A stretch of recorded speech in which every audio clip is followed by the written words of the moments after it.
Hi family, welcome back. Today is Freedom Friday and I'm sharing with you my Make It Happen formula.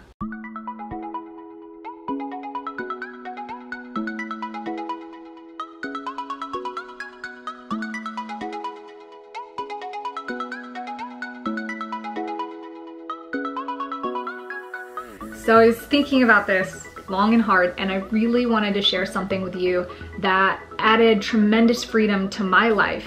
And I realized there was this make it happen formula, and I call it that because we've heard this term before, like make it happen, just do it, create your reality, manifest your dreams, all this stuff. And I think a lot of us really understand that feeling or that motivation to set our goals, do our vision boards, and look forward to the things that we want to achieve.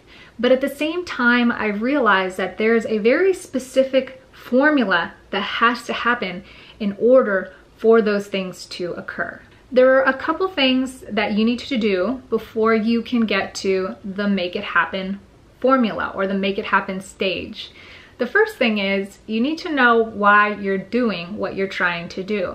Whether you're trying to declutter your life and minimize or pick your family up so you can travel the world, or maybe you're trying to leave your job and start a business venture, you need to know why. And one of the ways that I found that was super helpful in finding out that why is making a list of pros and cons for both sides.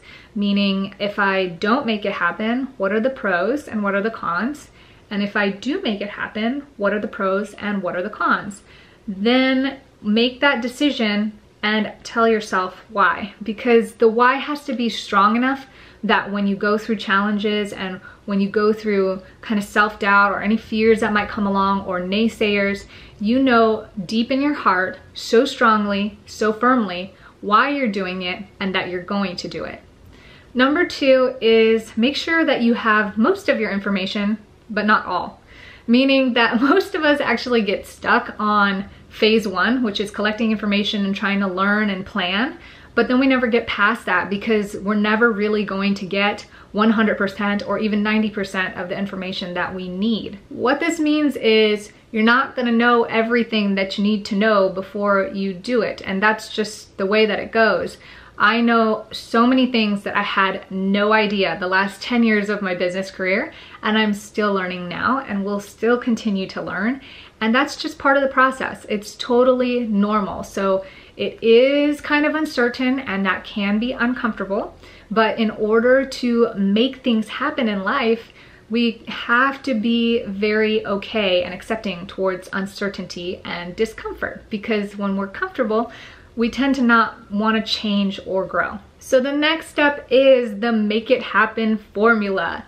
And the formula really is a combination of knowing what you need, at least to take the first steps. So let's make an example of me wanting to be a yoga teacher. I know that I need a certification in order to teach. Then I find out during that certification process that I need to market and I need to have insurance and probably a place to teach at. So once I have all those things that I need, then I'm going to set it into stone. I might not feel prepared to teach a yoga class. I might not know if it's going to be successful. There might be 100 reasons why I don't think now is the right time to do it.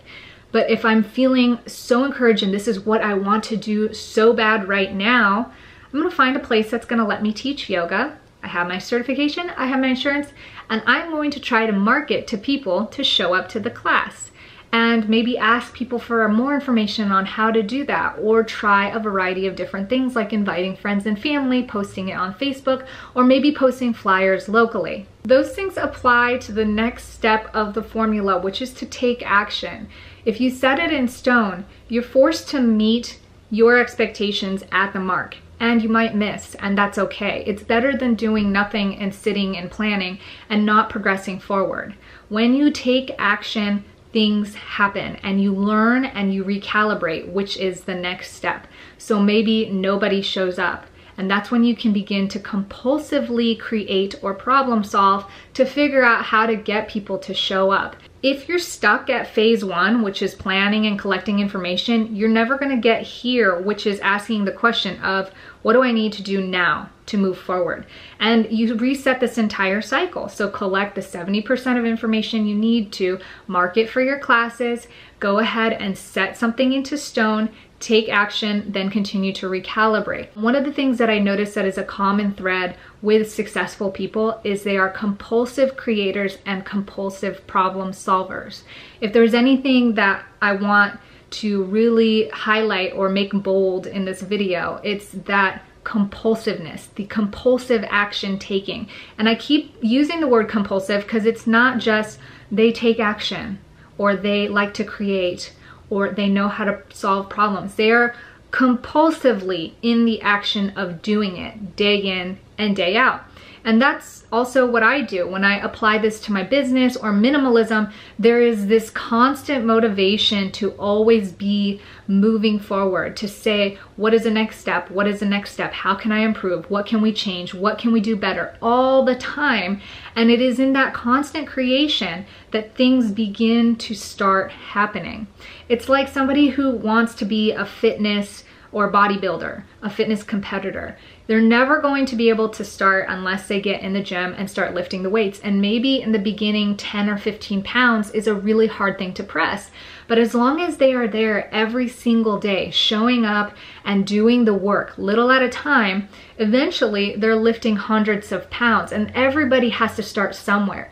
Nobody starts all the way successful or all the way just making it happen. Now, some people have a more specific formula because they have friends, mentors, or family members that help them follow a specific path that is guaranteed a level of success. And that's a little bit different. But when it comes to people who make it happen, which is the vast majority of successful people, people who come from nothing, that have learned to change their circumstance by making it into something, this is the common thread that I see. The cherry on top, or the glue that sets this into stone, is commitment.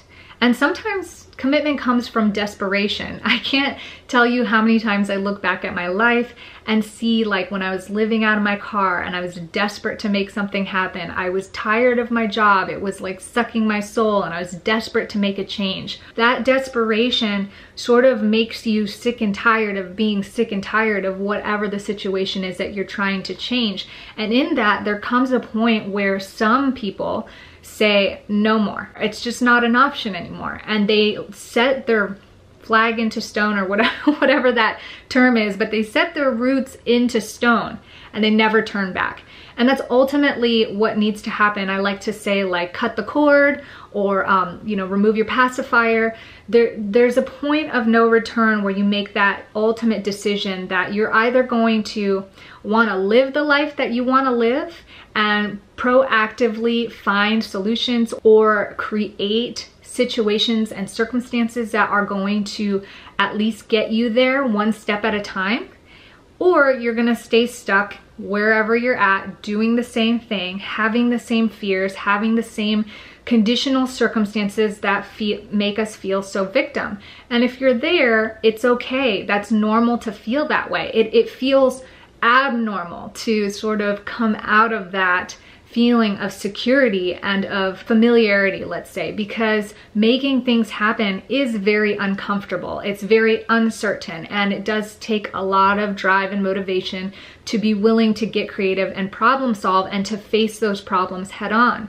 The value that I see in this entire process is the realization of self-confidence, of self-trust, in not only setting something up and making it happen, but you get to know yourself in the process, and you get to witness firsthand how abundant life truly is in opportunities, abilities to create, people who are willing to help, as well as resources.